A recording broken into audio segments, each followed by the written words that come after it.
Salve, salve, viajante do fantástico mundo da química. Que bom ter você aqui. Eu, professor Cláudio Perdigão, aqui do Química Completa, o seu canal de aulas de química e de experiências do fantástico mundo da química. Eu vou resolver com você a prova de química, as questões de química da prova de Ciências da Natureza e Suas Tecnologias do Enem 2021.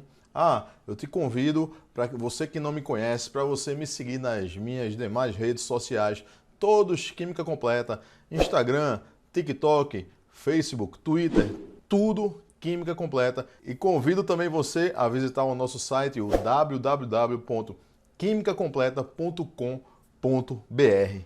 Vamos começar agora? Vamos embora!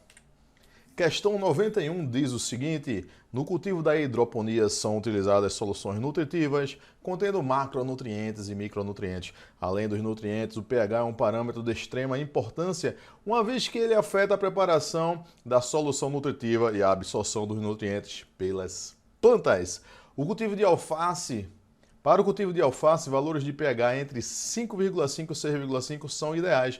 Então percebe que ele deu aqui, os valores ideais, tá, de pH entre 5,5 e 6,5 para o seu desenvolvimento. As correções de pH são feitas pela adição de compostos ácidos ou básicos, mas não devem introduzir elementos nocivos às plantas.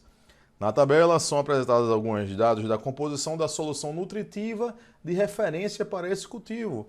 Então percebe que ele traz aqui, uma solução nutritiva, tá? A composição de referência, tá? E ele traz também a solução preparada. Percebe que a solução preparada ele tem o quê? O pH de 4,3, logo está um pouquinho mais ácido. E aí a pergunta é o seguinte: para a correção do pH da solução nutritiva, esse produtor pode empregar que solução?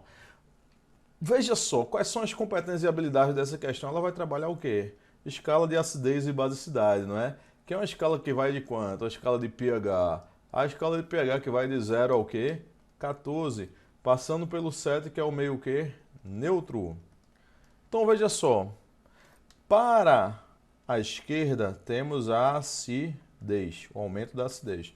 Para a direita temos a alcalinidade ou basicidade. Você concorda comigo? Veja só o que acontece. A solução nutritiva, ele tem pH de 4,3. Tudo certo? Então está um pouquinho mais ácida. Para você corrigir essa solução, você tem que levar ela para 5,5 aqui, valores de 5,5 até 6,5, ou seja, você tem que tornar o meio não tão ácido, ou seja, você tem que adicionar uma substância com característica o quê? Básica. Então, como resposta da questão, você vai pegar aqui, uma solução com característica básica. Não pode ser o ácido fosfórico, porque ele é um ácido, você tem que pegar uma base. Sulfato de cálcio, ele é um sal neutro. Por que ele é um sal neutro? Porque ele é derivado de uma base forte, que é o hidróxido de cálcio, e o ácido sulfúrico, né? Que é um ácido forte. Então, base forte e ácido forte, o sal é neutro. O óxido de alumínio é um óxido anfótero. Ele é formado ali por metais, né? Metais, né, com NOx maior ou igual a 3, né? Você vai ter uma característica anfótera. O cloreto de ferro 2, ele é ácido forte e base fraca, ou seja, ele é um sal com características ácidas. É um sal ácido. A única substância básica vai ser aqui o hidróxido de potássio. Tudo certo? Então é uma questãozinha que trabalha com acidez e basicidade, escala de pH, né? E funções inorgânicas. Tudo certo, nada errado? Tranquilão, não é não? Vamos embora. Questão 95, então a resposta correta da questão letra E. Questão 95 diz assim, os pesticidas organoclorados foram amplamente empregados na agricultura, contudo, em razão das suas elevadas toxicidades e persistência no meio ambiente, eles foram banidos. Considere a aplicação de 500 gramas de um pesticida organoclorado em uma cultura e que, em certas condições, o tempo de meia-vida do solo seja de 5 anos. Então ele traz uma massa inicial igual a 500 gramas, certo? Ele dá para a gente o período de meia-vida. O período de meia-vida igual a 5 anos. Tudo certo? Ele quer a massa de pesticida que sobra no decorrer de 35 anos, ou seja, tempo total igual a 35 anos. Tudo certo?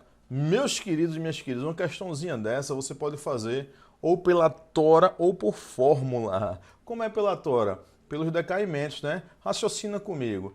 Se você tem um período de meia-vida de 5 anos e se você tem um tempo total de 35 anos, a pergunta é, quantos períodos de meia-vida, né, esse decaimento, esse organo clorado vai passar? Por quantos períodos de meia-vida? Se você divide 35, preste atenção, quanto divide 35 por 5? Dá um total de 7. Ou seja, você vai passar por 7 períodos de meia-vida. Então, cada período de meia-vida, a amostra se reduz a metade, ó, né? A amostra vai se reduzir a metade. Então, você pode fazer assim, ó, com o período de meia-vida foi para metade, 250 gramas. Eu não vou botar gramas não, tá? Para ir mais rápido. Com outro período de meia-vida foi para quanto? 125 gramas.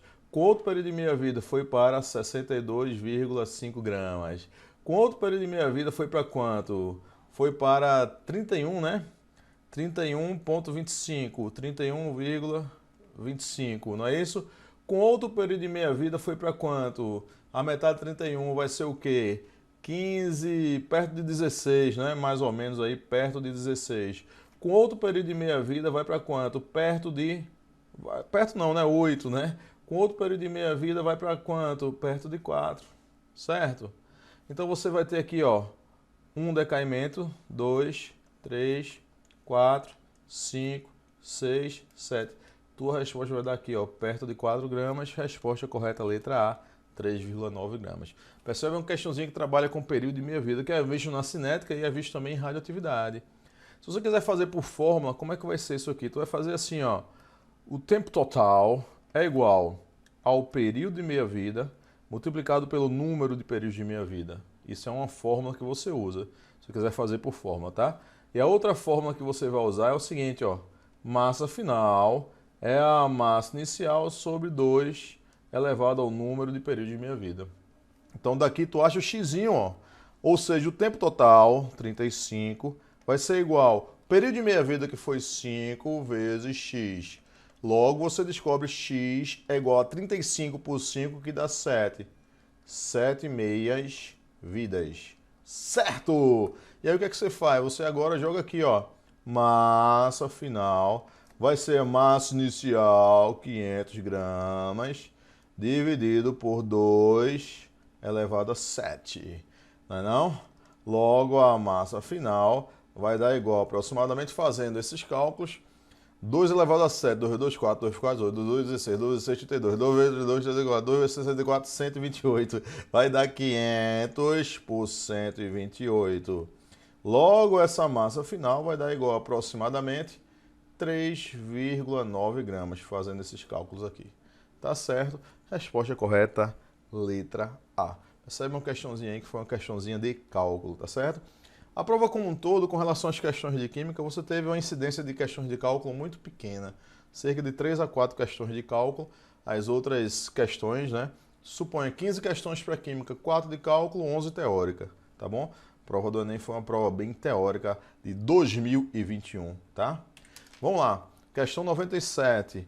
A simples atitude de não jogar direto no lixo ou no ralo da pia o óleo de cozinha usado pode contribuir para a redução da poluição ambiental. Mas o que fazer com o óleo vegetal que não será mais usado? Não existe um modelo ideal de descarte, mas uma alternativa simples tem sido reaproveitado para fazer sabão. Para isso, são necessários, além do próprio óleo, soda cáustica. Meus queridos, a questão fala de uma reação de saponificação, produção de sabão, né? Você tem aqui, por exemplo, um éster. Um éster, quando reage aqui com uma base forte, por exemplo, hidróxido de sódio, vai formar aqui álcool, né? Você vai ter aqui a formação do álcool mais sal orgânico, sendo que o sal orgânico, para mim e para você, é o que a gente chama de quê? Sal orgânico é o que a gente chama de sabão. Essa reação de produção de sabão é conhecida com o nome de saponificação, fabricação de sabão. Resposta correta, letra E. Estranhamente, o INEP deu como Resposta da questão, a letra B. Discordamos do gabarito, tá certo? Marcamos, continuamos marcando. Como alternativa para essa questão, válida a saponificação. Epoxidação seriam reações de aproveitamento de óleos, transformando aí, reutilizando óleos e transformando em polímeros, que não vem ao caso, tá certo? Aqui claramente é uma reação bem antiga, né? De saponificação, onde os nossos antepassados faziam sabão a partir da banha do porco. Da banha do porco, do boi, gordura animal. Hoje em dia você ainda pode fazer. Você vai na feira, compra banha de porco, você esquenta a banha do porco, pega o óleo, bota hidróxido de sódio, dá uma mexidinha, mexe, mexe, mexe, mexe. E você vai produzir o seu sabão. Ok? Tudo certo, nada errado? Vamos lá. Questão 101, uma questãozinha de estequiometria. Olha só. A questão diz assim, ó. Vamos lá. A obtenção de etanol utilizando a cana-de-açúcar envolve a fermentação de monossacarídeos, formadores da sacarose contida no melaço. Um desses formadores é a glicose, cuja fermentação produz cerca de 50 gramas de etanol a partir de 100 gramas de glicose. Perceba o seguinte, que a questão ela não deu para a gente as massas molares, mas ele disse mais ou menos a proporção que há entre eles. Ele disse que praticamente a cada 100 gramas da glicose, você forma aqui, ó, 50 gramas do etanol, tá certo? Ele já deu a proporção para a gente, tá bom? Aí vamos lá, em uma condição específica de fermentação, obtém-se 80% de conversão em etanol, ou seja, você tem um rendimento inferior a 100%. Ele trouxe aqui um rendimento de 80%, então é uma questão de rendimento. Após sua purificação. Apresenta a densidade, ele deu a densidade do etanol, 0,8 gramas por ml, tá? Aí ele diz assim, ó, o melaço utilizado apresentou 50 kg de monossacarídeo, certo? Ele quer o volume de etanol. Facinho, não é não? Veja só, a proporção é de 100 para 50, mas você não vai partir de 100, você vai partir de 50 kg. Logo você vai achar uma massa de álcool. Essa massa de álcool é para quê? É para 100% de rendimento, você leva depois para 80% de rendimento, já dá uma massa menor. E depois, com essa massa e com a densidade, você acha o volume e acabou a questão. Tudo certo? Então, a primeira etapa da questão vai ser o quê? Achar a massa do etanol para rendimento de 100%. Como é que você faz? Cada 100 gramas do monossacarídeo vai formar o quê? 50 gramas do etanol. 50 gramas do álcool, botar assim, ó, do álcool, tá certo? Você partiu de 100 gramas, foi? Não, você partiu de 50 quilogramas. Partindo de 50 quilogramas, quanto de álcool você vai fazer? Aí você pergunta, Perdiga, eu posso trabalhar grama, grama e quilograma aqui agora? Pode, sabendo que tua resposta vai dar em quilograma, ok? Vamos lá. 100 é proporcional a 50. Se você trabalhar com 50, que é a metade, vai formar quanto? A metade aqui também, não é não? Então esse X também vai ser a metade de 50, que dá um total de quê? De 25. 25 o quê? Quilogramas. Certo? A segunda etapa agora vai ser você levar para o rendimento considerado, que foi de 80%. Então, a segunda etapa, rendimento considerado. Você obteria 25 kg para um rendimento de 100%. Para um rendimento de 80%, você vai obter uma quantidade menor. Certo? Então, a segunda etapa agora, para um rendimento de 80%. Tudo bem? Então, vamos lá. Esse X vai dar igual a, vamos ver, 25 vezes 80 dividido por 100, não é isso? Aqui você vai ter 25 por 25 dá 1, 100 dividido por 5 dá 4, então 80 sobre 4, que dá um total de quê? 20 kg. Você vai ter 20 kg do álcool. Beleza? Agora o que você vai fazer? Você vai fazer agora, ó, com a massa e com a densidade, tu vai achar o volume. Então, a terceira etapa agora, ó, vai ser achar o volume. Olha só, se a densidade é 0,8 gramas por ml, né? A gente já discutiu, né? Eu já discuto muito com os meus alunos isso. A densidade de 0,8 gramas por ml, a relação de 0,8 gramas por ml, isso ajuda muito a gente em química, tá certo? A relação grama por ml é a mesma relação de quilograma por litro, é a mesma relação, Eu falo isso direto. Então a densidade aqui, ó, é 0,8 quilogramas por litro. Guarda isso aí, é a mesma relação de grama por ml, quilograma por litro. Então veja só, você pode fazer ou por regra de 3 ou por fórmula. Por regra de 3, você vai dizer assim, ó, 1 litro equivale a quê? 0,8 quilogramas. Aí vamos lá, 20 quilogramas equivale a quanto? Tchas. Beleza? Logo esse x vai ser igual, vamos lá, quilograma vai cortar com quilograma, então a resposta vai dar em litros. X vai dar igual a 20 dividido por 0,8. Que é igual ao quê? É igual a 200 dividido por 8. Certo! 200 dividido por 8 vai ser igual a quanto? 200 dividido por 8 para mim e para você é a mesma coisa que 100 dividido por 4. Tudo certo? 100 dividido por 4 é a mesma coisa que o quê? 25. 25 o quê? 25 litros. Ou seja, para 20 kg de álcool, você vai ter um volume de 25 litros. Resposta correta, letra C. C de quê? C de show! Tô brincando. Tio Perdiga sabe que show é com S. Mas vamos embora. Resposta correta, letra C. Portanto, a questãozinha de estequiometria que cai o quê? Rendimento na questão. E cai também o quê? Para você achar o volume a partir de uma determinada massa com o uso da densidade. Tranquilo? Vamos embora. Questão 102. Olha, eu achei essa questão 102 muito legal. Que questão legal. Aliás, eu gostei muito dessa prova do Enem. Eu achei muitas questões legais. Essa questão, por exemplo, é uma questão que ela interage bastante entre a química e a física. Eu nunca tinha visto uma questão assim, tão legalzinha.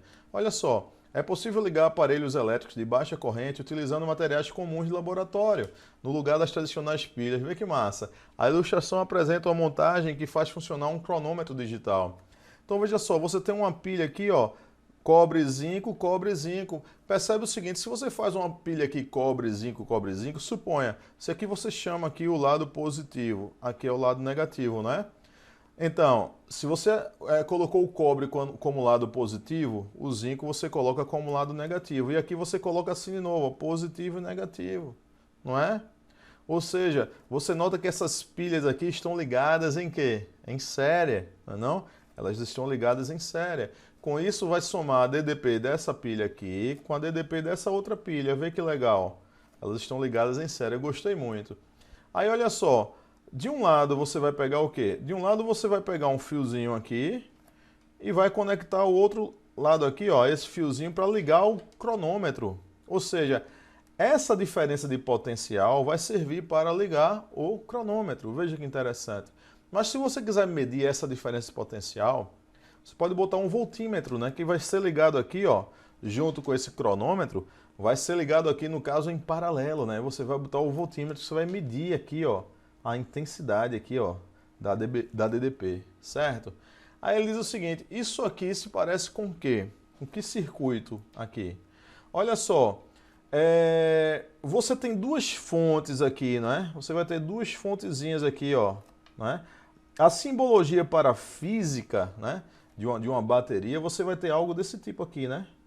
Não é não? É essa simbologia aqui, certo? E você vai ter duas, ou seja, como resposta da questão não pode ser letra A, não pode ser letra D, aqui tem 4, não pode ser, aqui pode ser, ó, não é? Pode ser letra B, porque você teria duas aqui, ó, duas fontes, né? Duas diferenças de potenciais, vamos falar assim, não é? Não é não? Relativo, cada uma relativa a uma pilha dessa, ligada em série, tudo certo? Só que essa aqui, ela tá assim, ó, suponha, positivo, negativo, negativo, positivo, não pode. Ela tem que ser assim, ó, positivo, negativo, né? Então percebe que você vai ficar só aqui, ó, com a letra B como resposta. Percebe que essa resistência aqui vai ser com relação ao cronômetro, tá? E ligado aqui em paralelo, você vai ter aqui o voltímetro para medir a diferença de potencial gerada. Veja que interessante. Gostei muito dessa questão. Bem interessante. Resposta correta, letra B. Tudo certo, nada errado? Então vamos lá, questão 13 agora. Questão muito inteligente essa questão. Achei essa questão inteligentíssima. Vamos lá. um técnico analisou um lote de analgésicos que supostamente estava fora das especificações. A composição prevista era de 100 mg de ácido acetil salicílico, olha só, 100 mg por comprimido. Princípio ativo, cuja estrutura está representada na figura. Ó, o ácido acetil salicílico tem esse grupo ácido aqui, não é? A carboxila.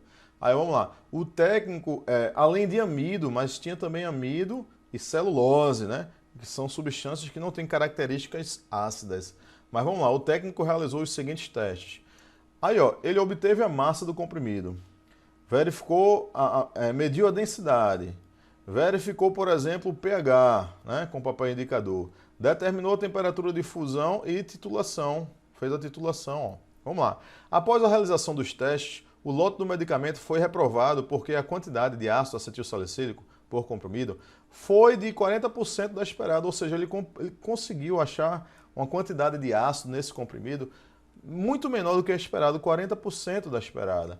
Aí qual foi o teste que permitiu reprovar o lote? Será que foi pela massa dá para você reprovar? Meus queridos, essa questão trabalha com propriedades. Veja que interessante, questão bonita. É uma questão que trabalha com as propriedades dos materiais, não é? Para você caracterizar um material, você vai fazer um conjunto de medidas, sendo que essas medidas, algumas delas podem ser qualitativas e outras quantitativas. Se, por exemplo, se você verificar com papel indicador e der ácido, né, você só vai saber que tem ácido ou que não tem ácido, se tem ácido ou se não tem ácido, entende? Você não quantifica. A técnica para você conseguir, dessas aqui, para você conseguir quantificar, tem que ser a titulação. Então é uma questão bem interessante que ela trabalha o quê? Propriedades da matéria, você caracterizar um material, mas ela trabalha também conhecimento da titulação, que é da fisicoquímica lá do segundo ano, veja que interessante. Então para você ter uma análise mais quantitativa das coisas, né, da composição desse medicamento, tá? Dessas formas, desses procedimentos, o único quantitativo vai ser a titulação, de verdade. Então a resposta correta, letra E. Muito bonitinha essa questão, muito bonitinha mesmo. Vamos lá, questão interessante também, olha só, questão relaciona aí a biologia, né, junto com a química. Olha, eu tiro o chapéu para os elaboradores dessas questões. Foram questões bonitas. Vamos lá. Ele traz aqui a icterícia, popularmente conhecida como amarelão, é uma patologia frequente em recém-nascidos. Um bebê com icterícia não consegue metabolizar e excretar de forma eficiente a bilirrubina. E ele vai falando com isso, o acúmulo dessa substância deixa-o com a pele amarelada. A fototerapia é um tratamento da icterícia neonatal, que consiste na irradiação de luz no bebê. A presença de luz, a bilirrubina é convertida no seu isômero, ó, lumirrubina, que por ser mais solúvel em água, é excretado pela bile, blá, blá, blá, blá. Aí ele pergunta, na fototerapia, a luz provoca a conversão da bilirrubina em seu isômero. No seu isômero, ele quer saber se isômero é isômero de quê? Eles são isômeros de quê? Lumirrubina e bilirrubina. Isômero óptico, você vai ter carbono assimétrico, não é o caso aqui, né? A mudança não foi por causa de carbono assimétrico. Isomeria de função é quando pertence a funções químicas diferentes. E aqui você nota que houve a conservação das mesmas funções. Ó, ácido carboxílico, ácido carboxílico, ó, ácido carboxílico. Função aqui, por exemplo, C-O-N, amida, né? Função química amida. Aqui amina. Então, ó, amina. Então não houve mudança na função química, não é isomeria funcional, não pode ser. Quando você vem para a isomeria de posição é mudança na posição de simples, dupla, tripla, que são as insaturações, né? Mudança no grupo funcional, mudança, por exemplo, no radical, né? A isomeria de posição seria assim, ó. Por exemplo, ó, posição. Aqui está a ramificação no carbono 2. Aqui a ramificação ou radical passou para o carbono 3. Mudou a posição, seria de posição. Não é, né? Aqui você não tem a mudança da posição. Geométrico seria praticamente com ligação dupla, né? Isomeria cis e trans, não é o caso. Aqui, isomeria de cadeia, resposta correta, letra C. Você percebe, por exemplo, essa cadeia aqui, ó, da limirrubina, tem 1, 2, 3, 4, 5 anéis ou ciclos, né? E aqui você tem, ó, 1, 2, 3, 4 anéis ou ciclos. Ou seja, houve uma mudança na cadeia carbônica. Uma tem 5 anéis ou ciclos, outro só tem 4. Então, isomeria de cadeia, resposta correta, letra C. Questão também muito bonita. Uma questão que foge, né, do trivial, né? De você perguntar sobre isomeria ótica, né? Ou isomeria, por exemplo, cis e trans geométrica, né? Então, gostei, achei bem interessante. Vamos lá, questão 113 agora. O ciclo do cobre. É um experimento didático em que o cobre metálico é utilizado como reagente de partida. Após uma sequência de reações, o cobre retorna ao seu estado inicial ao final do ciclo. A reação de redução do cobre ocorre em que etapa? Meu querido, minha querida, o que é a redução? Redução é o quê? É quando você tem uma espécie, digamos, positiva e ela tem o seu NOx diminuído. Na verdade, a redução é a diminuição do NOx. Enquanto que oxidação é o aumento de NOx, certo?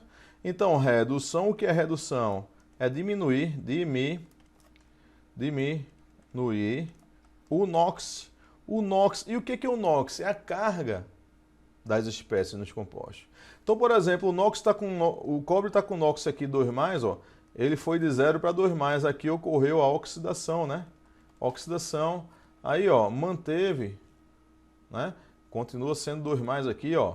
Continua sendo 2+, continua sendo 2+, mas do cobre 2+ para 0, ocorreu uma redução. Houve a diminuição do NOx. Facinho, não? Então, resposta da questão 5. Resposta da questão 5, letra E, né? Ou seja, só em 5 ocorre uma reação de redução. E o que é reação de redução? Diminuição do NOx. Muito facinho, não foi? Então, substância simples, NOx igual a 0. E no sulfato de cobre aqui, o cobre é 2+, e o sulfato é 2-, né? Olha lá, o sulfato vem do ácido sulfúrico, H2SO4. Como tem 2 hidrogênios, o sulfato é 2-. Como o sulfato é 2-, o cobre é 2+. Entendeu? Porque a soma das cargas tem que dar igual a 0. Você entendeu? Tudo certo, nada errado? Então, o único local onde teve uma redução, uma diminuição, foi nesse item aqui 5. Tudo bem? Espero que você tenha entendido, tá bom? Estou indo rapidinho porque são várias questões para que você possa aproveitar mais o seu tempo também, tá certo? Vamos lá, vamos em frente. Questão agora 116. Diz o seguinte, ó. As águas subterrâneas têm sido contaminadas pelo uso de pesticidas na agricultura. Entre as várias substâncias usualmente encontradas, algumas são apresentadas na figura. A distinção dessas substâncias pode ser feita por meio de uma análise química qualitativa, ou seja, determinando sua presença mediante a adição de um reagente específico. O hidróxido de sódio é capaz de identificar a presença de um desses pesticidas pela reação ácido-base de Bronsted-Lowry. Preste bem atenção. Se você vai adicionar o hidróxido de sódio é o quê? É uma base, tá? Ele vai acusar na reação com alguém que seja ácido, entende? Ou seja, como resposta da questão, você tem que procurar aqui, ó, quem vai ter a característica ácida. E você nota aqui, por exemplo, ó, essas amidas aqui, ó, amida tem uma característica básica. Então, amida, característica básica, não pode ser. Aqui você tem, ó, grupo amina. As aminas também têm caráter básico, também não pode ser, né? Aqui você tem o quê? Um fenol. Já o fenol, ele tem uma característica ácida. Além do mais, você tem um grupo aqui, ó, ácido, né? Você tem um grupo cloro retirador de elétrons. Esse grupo cloro retirador de elétrons faz aumentar a acidez nesse fenol. Logo, aumentando a acidez nesse fenol, ele vai interagir com a base que você vai adicionar, entende?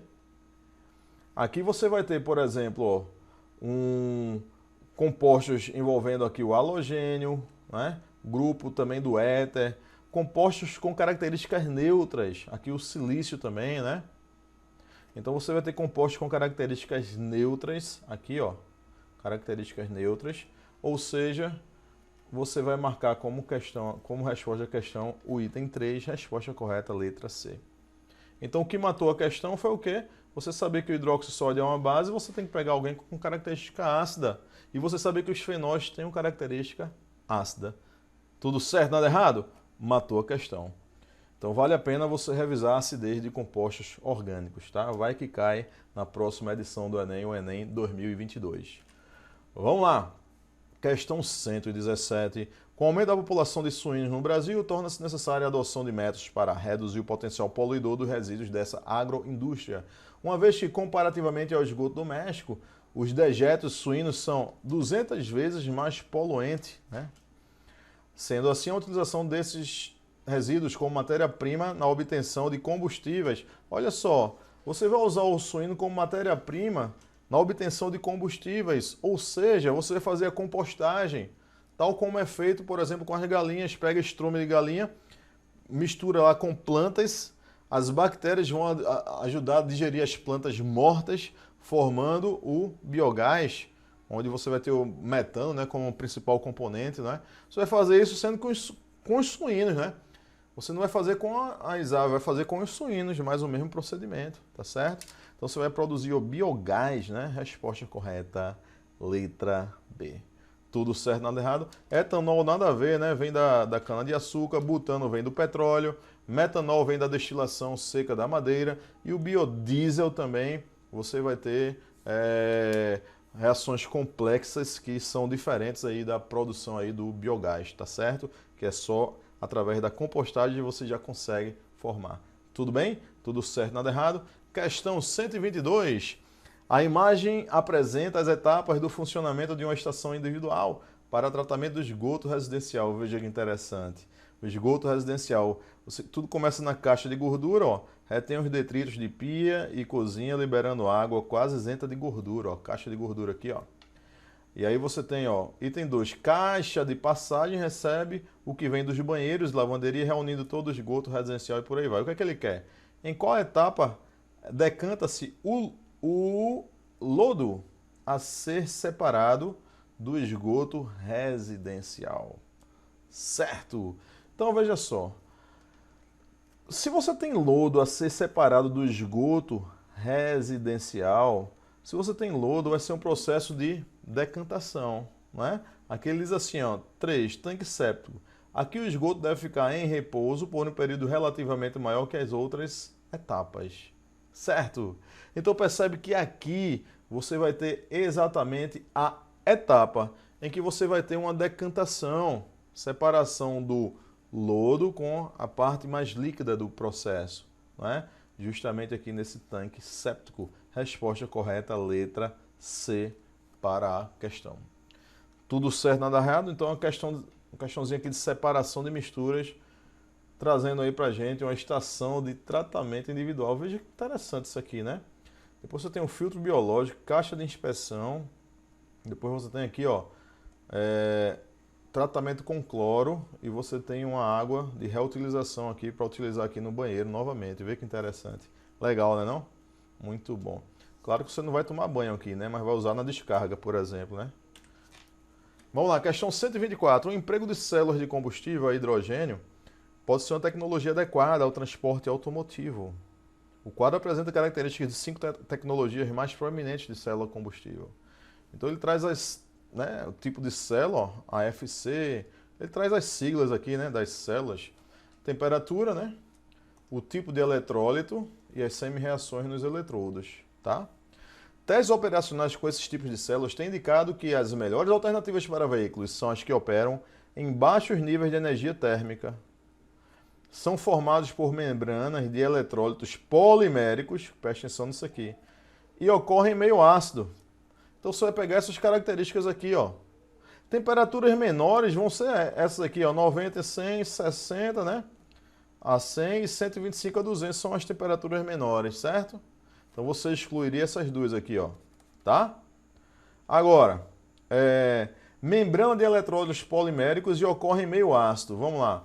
Ocorre em meio ácido. Deixa eu ver aqui. Essa aqui ocorre em meio ácido, legal. Aqui ocorre em meio ácido, legal. Aqui não ocorre em meio ácido, porque é hidróxido de potássio. Ó. Matou. Então você só fica com essas duas aqui. Tudo certo? Aí agora, ó, ele fala membranas com eletrólitos poliméricos. Quem é que é polímero aí? Polímero, a união de monômeros. Os polímeros, geralmente, ó, você encontra esse nomezinho neles, ó, não é? Politetrafluorocarbono, PVC, policloreto de vinila, entende? Então você vai matar os polímeros por aqui, ó, fluorosulfônico sólido. Então, resposta correta, letra C. Questão facinho, né não? Pela lógica, você terminou matando ela. Raciocina comigo. Vamos comigo que você vai longe. Não é não? Vamos embora. Construindo a sua aprovação. Com o objetivo de proporcionar aroma e sabor a diversos alimentos, a indústria alimentícia utiliza de flavorizantes. Em geral, essas substâncias são ésteres como apresentado no quadro. O aroma do flavorizante derivado do ácido etanóico. Olha só, o éster derivado do ácido etanóico, não é? Você vai ter etanoato de alguma coisa ou acetato de alguma coisa, não é? Então você vai pegar aqui, ó, acetato de alguma coisa, né, que vem do ácido etanóico. Tudo certo? Para formar um éster. Por exemplo, o éster aqui, ó, CH3COOH. Vou fazer aqui um rapidinho, reage com álcool, por exemplo, né? Uma reação aqui, ó, desidratação, vai formar o éster, né? Ó, CH3C dupla O, OCH3. Se eu tenho ácido acético ou ácido etanóico, eu vou formar o acetato ou etanoato de radical, do radical que tiver aqui. Então, por isso que eu sei, ó, se ele quer do ácido etanóico, eu vou formar o etanoato ou acetato. Por isso que eu sei que eu vou marcar ou acetato de isoamilo ou acetato de benzila. Sendo que ele pede, ó, o aroma flavorizante derivado do ácido etanóico e que apresenta cadeia carbônica saturada. Cadeia carbônica saturada você vai encontrar aqui, ó, no acetato de isoamila, que dá o sabor de banana. Resposta correta, letra B. Cadeia saturada é aquela que só faz ligações simples. E quando você abre aqui, ó, aqui você tem um acetato, deixa eu fazer a estrutura, ó, CH3C dupla O, oxigênio. Esse oxigênio está aqui, né? Aí tem o CH2 duas vezes, ó. CH2, CH2. Então essa questão ela trabalha com aquela fórmula, né? Fórmula condensada. Aí depois vem quem? Vem o CH, ó, e grupos de extremidade aqui, ó, CH3, CH3, CH3. Você tem uma cadeia saturada. Você entendeu? Aqui não é saturado porque tem um fenil aqui, ó. Não é? Tem as insaturações do anel benzênico. Você entendeu? Então, resposta correta, letra B. Então, a questão que envolveu aí cadeias carbônicas, né? E também os ésteres, conhecimento dos ésteres. Fique atento, fique atenta. Vamos lá. Questão 133, já está acabando. O quadro lista alguns dispositivos eletrônicos que estão presentes no dia a dia, bem como a faixa de força eletromotriz necessária ao seu funcionamento. Então ele traz o relógio, celular, câmera e a faixa eletromotriz, né, que vai ser a diferença de potencial. Considere que uma bateria é construída pela associação em série 3 pilhas iodo-lítio, né, lítio e iodo. 3 pilhas, tá, em série, você vai somar as diferenças de potenciais nas condições padrão, conforme as semi-equações, né? Então ele te deu essas semi-equações que você vai achar DDP. Como é que eu acho a DDP? Hein? É o potencial maior menos o menor, não é isso? Grava isso. Potencial padrão maior de redução, menos o potencial padrão de redução menor. Facilita a tua vida, não é não? Então vai ser igual o maior 0,54 menos 3,05. Veja que maravilha. Cai isso de novo, faz assim. É o maior menos o menor. Então 0,54 menos com menos dá mais, né? 3,05. Então quando você soma aqui, ó, 0,54 somado com 3,05. Então vai ter um total aqui de 9,53. 3,59. Sendo que você botou em série. Essas pilhas em série você vai somar as DDPs, né? Então você multiplica por 3, ó. Não é não? 3 vezes 9, 18. Vai 1, 3 vezes 5, 15, 1, 16. Vai 1, 3 vezes 3, 9, 1, 10. Tu vai ter um total aqui de 10,68. A diferença de potencial total. Tá certo? Então aqui, ó. 3,59 volts. Mas somando as 3, você vai ter um total de 10,68 volts. Certo? Aí vai dar para ligar o que? Legal. 10,68, ó, vai pegar na faixa aqui do carrinho de controle remoto, ó, que é entre 10,5 e 10,9 aqui, ó. Item 4. Resposta correta, letra D. Foi facinho, não foi? É só você achar a DDP, pensar que elas estão em série, você soma as DDPs, matou a questão. Tá bom? Cair de novo, você manda ver. Questão 135, então, para a gente finalizar. Prêmio Nobel de Química de 2000 deveu-se à descoberta e ao desenvolvimento de polímeros condutores. Esses materiais têm ampla aplicação em novos dispositivos eletroluminescentes, células fotovoltaicas, etc. Uma propriedade-chave de um polímero condutor é a presença de ligações duplas conjugadas. Olha lá, matou a questão aqui, ó. Presença de ligações duplas conjugadas ao longo da cadeia principal. O que é dupla conjugada? Dupla conjugada é algo assim, ó. Vê só. Dupla, simples, dupla, simples, dupla, simples, dupla, simples, dupla. Ou seja, entre duas duplas tem uma ligação simples. Isso é as duplas conjugadas. Ele quer saber quais são esses polímeros, esses monômeros que vão formar polímeros cujas duplas são conjugadas. Resposta correta. Resposta correta o quê? Olha só, se eu colocar outro cara desse aqui, ó, carbono, carbono, certo? Carbono, carbono, com essa estrutura livre. Então o que acontece? Outra estrutura aqui, ó, que pegar aqui, ó, formar a ligação simples, formando a ligação dupla aqui, ó. Outra estrutura, vou botar de vermelho aqui, tá? Tá de vermelho. Outra estrutura aqui, ó. Entende? Outra estrutura, vou pegar aqui um verde. Ó. Outra estrutura, ó. E você passa a ter dupla, simples, dupla, simples, dupla, simples, dupla, simples. Resposta correta, letra D para a questão. Você entendeu? Nesse caso, teremos as duplas ligações conjugadas. Assim foram as questões, eu achei questões inteligentes, tá? Foram questões bastante inteligentes, espero que você tenha se dado bem. E você que vai fazer Enem, espero que tenha te orientado para você perceber o cenário do que pode ocorrer com você agora em 2022. Tá bom? Estou com você construindo a sua aprovação. Claro, se você quiser um acompanhamento mais direcionado, é só procurar aqui na descrição desse vídeo alguns dos nossos cursos que podem te ajudar com certeza. Tá bom? Beijo, um abraço, olhar o sorriso. E não esqueça, você é show. Chega! Uou!